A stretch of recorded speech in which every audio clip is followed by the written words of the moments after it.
supposed to handle an assassin and a regiment of Trollocs? These artifacts can make you as powerful as any other sister, if not more. Find this man and bring back what he has stolen. More than you know depends on it.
Wheel of Time is a first-person action-adventure developed by Legend Entertainment and published by GT Interactive in October 1999. The game is set in the same world as Robert Jordan's epic fantasy series of the same name, and follows a sorceress named Elena as she pursues the Hound, a magically trained assassin who has stolen dangerous artifacts from Elena's Aes Sedai sisterhood. Players will journey to many iconic locations from the books, from the White Tower of the Aes Sedai to the cursed ruins of Shadar Logoth, solving puzzles, dodging traps, and blasting foes with their Tir Angrial artifacts. In 1994, Legend Entertainment were best known for graphic adventures, particularly adaptations of popular fantasy properties like Companions of Xanth or Deathgate. And upon acquiring the Wheel of Time license, they began working on a game in the same vein as their previous titles. Several months into development, however, Robert Jordan expressed discontent with the project. Jordan had little faith in the adventure game genre, didn't want his characters being used in someone else's work, and didn't like the idea of someone adapting his existing story, even in an alternate reality setting. Luckily, Jordan had caught wind of project lead Glenn Dahlgren's original vision for the game, an online multiplayer world in which players guarded a magical seal within their citadels. Players would have to defend their seal with traps and friendly NPCs, somewhat like Dungeon Keeper, but also venture out into neutral lands where they could perform quests, bribe or coerce NPCs, gather intelligence, and eventually assault their rivals' citadels to steal their seals. Dahlgren's idea had been dismissed as too risky and ambitious at the time, but Jordan was fascinated by the idea and gave it his blessing. Though the project caught some lucky breaks, such as persuading Tim Sweeney to license out the Unreal Engine, and acquiring talent working out of the then relatively unknown animation company Blur Studios, its ambition inevitably suffered in the face of budgetary constraints. Over the course of several years, Wheel of Time was trimmed, streamlined, and scaled back into the form in which it was eventually released, with a linear, story-driven single-player campaign, and some novel but otherwise unremarkable multiplayer modes. No one, it seems, had remembered to inform Robert Jordan of these changes, who was still boasting of the game's abandoned features 2 months before the release date. Despite the sacrifices made to ensure its completion, Wheel of Time enjoyed generally positive reviews. Reviewers were unanimous in their praise for the game's Unreal-powered environments, detailed textures, and dark atmosphere. Praise was also lavished on the game's Citadel multiplayer mode, which was considered an innovative take on the typical Capture the Flag game. Responses to the game's single-player campaign were a little more mixed. Some critics were impressed by the length and production values of the game's narrative cutscenes, but others thought the story predictable and unengaging. Most reviewers enjoyed using some of the more unique ter'angreal artifacts available in the single-player game, but more than one review argued that the game's extensive arsenal was too difficult to use effectively in real time, and argued that the game's difficulty was only mitigated by the fact that enemy AI sometimes stopped working in the middle of fights. Unfortunately for Legend Entertainment, Wheel of Time came out during a particularly competitive release window, sandwiched between multiplayer Goliaths like Quake 3 and Unreal Tournament, and the single-player game's blend of fantasy and linear, fast-paced FPS action was difficult to sell to either audience. Though Wheel of Time moved a mere 30,000 copies on release, Legend's experience with the Unreal Engine would secure them work on the Return to Napali expansion pack, as well as a leading role in the development of Unreal 2. And even though Wheel of Time had proved a commercial failure, it retained a dedicated multiplayer fanbase, helped along by user-made maps created by both players and ex-Legend staff. Alongside over 100 new multiplayer arenas were a handful of single-player levels, featuring everything from shooting to stealth. This support would help keep the game alive almost 2 decades after its original release.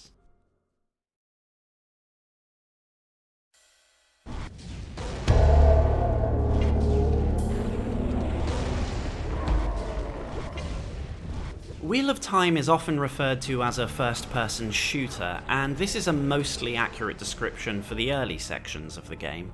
As Elena Sedai's innate magical powers are extremely weak, she relies on stores of ter'angreal artifacts to channel her abilities. What this really means is that the player is picking up ammo for projectile weapons like magical darts, fireballs, and guided energy balls. At this stage, comparisons might be made to other fantasy-themed shooters like Heretic. But after the first couple of levels, additional emphasis is put on non-combat activities like bypassing obstacles or solving simple puzzles. You'll find increasingly specialized ter'angreal that are sometimes necessary to these puzzles, like water shields to prevent drowning, or a spell to acquire on-scene enemies and teleport to their location. New enemy types will also start to require more complicated ter'angreal combinations, like the black-cloaked Murdral who can slip in and out of shadows, reaching their peak in the form of enemy magic users who can use the same offensive and defensive abilities as the player. These fights are meant to be less of a test of the player's FPS skills and more of their ability to pick the right ter'angreal, like reflective spells or anti-magic shells that cripple both the user and their target. Thus, the player should always be on the lookout for small alcoves or side passages that help them stock up on critical ter'angreal. The usual routine is broken up by short periods of wandering around friendly locations, though there's no real NPC interaction to speak of, as well as occasional set-piece events, like defending weakened sisters from a horde of enemies. The two most common complaints regarding Wheel of Time's gameplay were that there was too little variety and that magic duels were too fast to facilitate effective use of the more complicated ter'angreal strategies. I think both of these are true and feed into each other to some extent. Wheel of Time multiplayer veterans have no issues swapping between offensive and defensive spells in the heat of battle, but for story and pacing reasons, Wheel of Time's campaign tries to hold enemy channelers in reserve as mini-bosses, and instead relies on Trollocs, who either rush you or throw axes from a distance, or minions, who can only rush you. Later in the game, you'll encounter enemies who can reflect some of your attacks with shields, but these are still fairly typical opponents. It's not that these basic enemy types are stupid. Like the Scourge from Unreal, they can dodge attacks, leap to and from gaps, and take cover. But they're still best handled with your basic weapons, as you'll want to keep your rarer artifacts like freeze or wards for tougher enemies. When you do face magic users, damage output on both sides is very high, so battles tend to be over fairly quickly. The best option is to just ambush them with traps or freeze them, rather than waste time trying to learn how to use defensive abilities properly. Worse, when you do start facing large numbers of these in the late game, you'll have access to an absurdly powerful spell called Balefire that kills virtually any enemy in a single charged blast. So the game doesn't really do a very good job of training the player how to use the less conventional ter'angreal, and by the time you really need to learn how to do so, you get a railgun. Luckily, the game's use of puzzles and light exploration helps keep things from getting too stale. Some of the larger outdoor environments also have a few hidden crevices and underwater pools you can go ter'angreal hunting in. But there's at least one point in the game at which all your inventory is stolen and never returned, which can be a bit of a de-incentive for future exploration. One of my biggest gripes with the overall experience is that there are points at which it's obvious the game made substantial cuts to more ambitious sequences. The first is in the game's tutorial, in which it's explained how to set up traps and friendly NPCs in defensive scenarios. But this is never actually used in the single-player campaign. There are at least 2 chapters in the campaign that climax in a stand-your-ground event, with the player and friendly AI holding off overwhelming numbers, that were almost certainly meant to make use of these mechanics. The final mission, without getting into too much detail, is clearly another unfinished idea. The player has access to a home base and can teleport first to a neutral zone filled with mutually hostile factions, and from there to the strongholds of their enemies. This is reminiscent of Dahlgren's original vision for Wheel of Time, the game's multiplayer Citadel mode on a massive scale. The end result, however, is a rather anticlimactic retread of previously visited locations. It's an unfortunate but appropriate capstone to the game's single-player experience.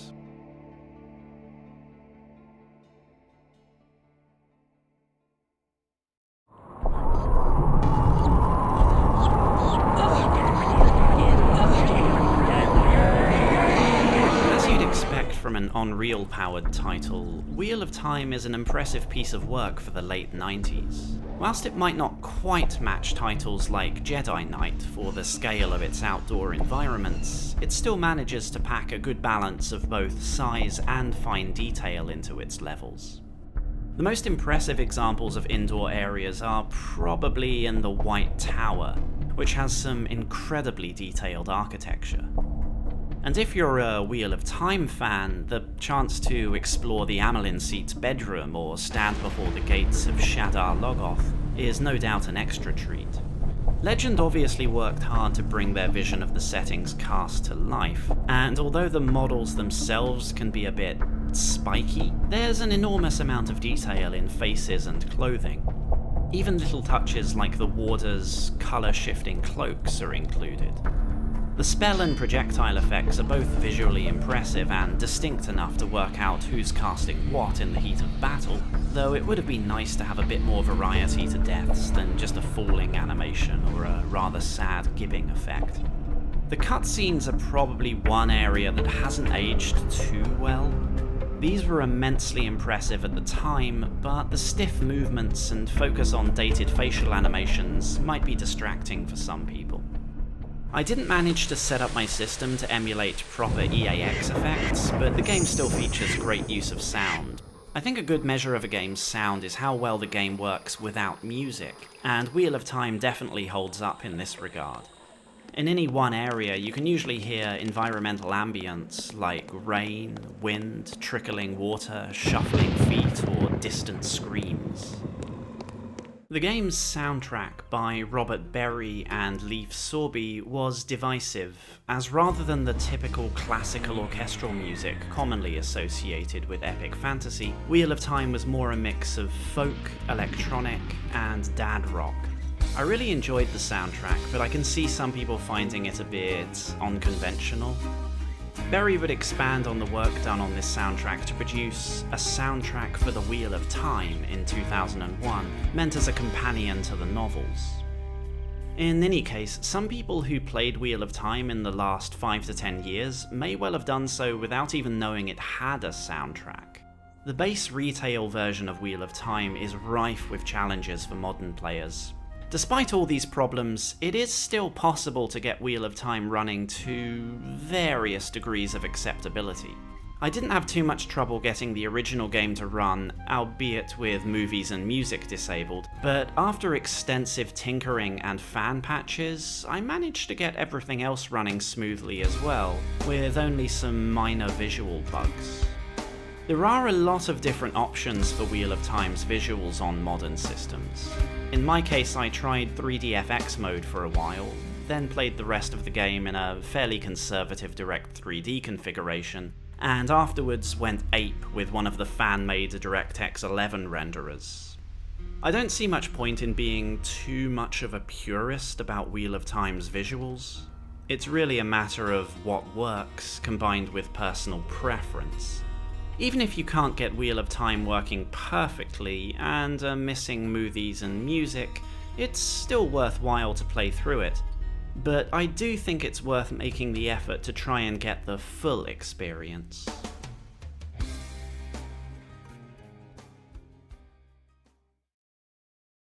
Ishmael? Not the Forsaken. He's just a children's tale. One of the 13 chosen by the Dark Lord, probably the most powerful of them all. He's very real. Wheel of Time is set about 150 years before the events of the novels, meaning that whilst the protagonists of Eye of the World have not yet been born, many of the major factions and themes of the series are present. The Aes Sedai Sisterhood, to which Elena belongs, are an independent organisation of powerful sorceresses who live in the White Tower, an effective city-state with its own military forces. The Aes Sedai protect the various nations from a cosmic evil known as Shaitan, as well as guiding the world towards the prophesied return of the Dragon Reborn, who will defeat this Dark One and reseal his prison. Elena serves directly under the Amelin seat, the head of the Aes Sedai, but has little talent for the One Power, and many question why she has been allowed to remain in the Sisterhood, let alone why the Amelin raised her to such a position. Elena's own real talent is in the study of ancient ter'angreal artifacts, and it is for this reason she is ignored by the assassin that breaks into the White Tower in search of powerful items. Where are the seals?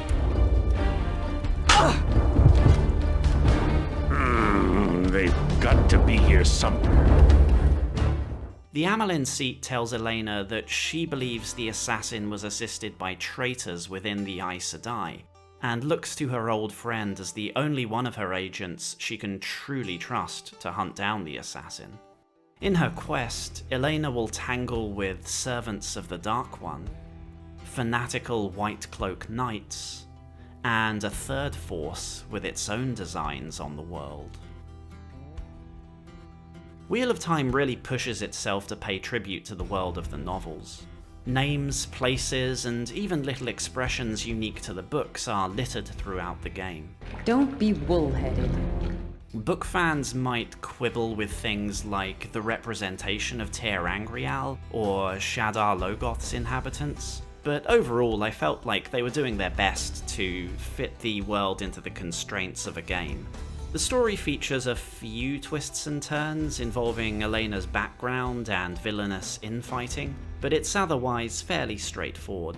Some of the antagonists get a bit of characterization, like the White Cloak commander whose family were persecuted by Aes Sedai, but on the whole, Elena's foes have all the depth of pantomime villains. It's not really fair to criticize the game for this, since the Wheel of Time series itself is hardly known for breaking the mold with its antagonists. One character who gets an unusual amount of screen time is the assassin known as the Hound. This scraggly fellow was actually a central figure in an earlier version of Wheel of Time, in which he would feature as the protagonist of a Dark Friend campaign to complement Elena's Aes Sedai missions. It's a shame this got cut, because there's something compelling about his shameless cowardice and self-serving attitude. I would have loved to see a co-op buddy cop campaign with these two.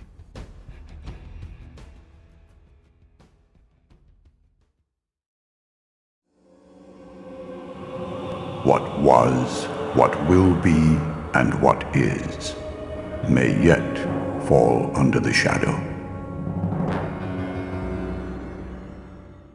I can't pretend to be some kind of Wheel of Time series superfan. I read a couple of the books back in the 90s, and didn't get round to the rest until the start of 2021. But I enjoyed them enough to wish we had a game that really let us lose ourselves in the setting. Imagine navigating a ship down the Manether Endril, or leading a party of adventurers into the Blight. Wheel of Time is unfortunately not that game, and most people at the time did think it's strange Legend would adapt the series into an odd breed of FPS rather than a more traditional RPG experience. But reading Glenn Dahlgren's retrospective, you can understand how the project ended up as it did. And though it's now difficult to enjoy the game's multiplayer magic, Wheel of Time still deserves credit for letting players experience Robert Jordan's world from a unique perspective. There may be better FPS and better fantasy adventures from the era, but where else can you fry Murdril or rocket jump with Balefire? If a fast-paced, story-driven action-adventure tugs your braid, I definitely recommend giving The Wheel of Time a spin.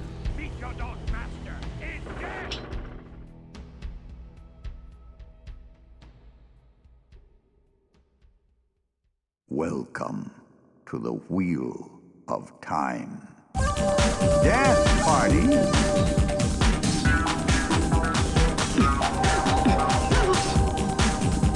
The Wheel of Time. That's the biggest Trolloc I've ever seen.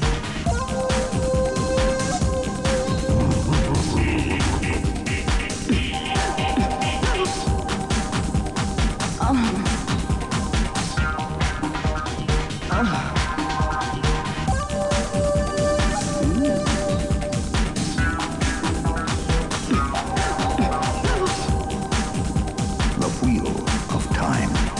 That's the biggest Trolloc I've ever seen.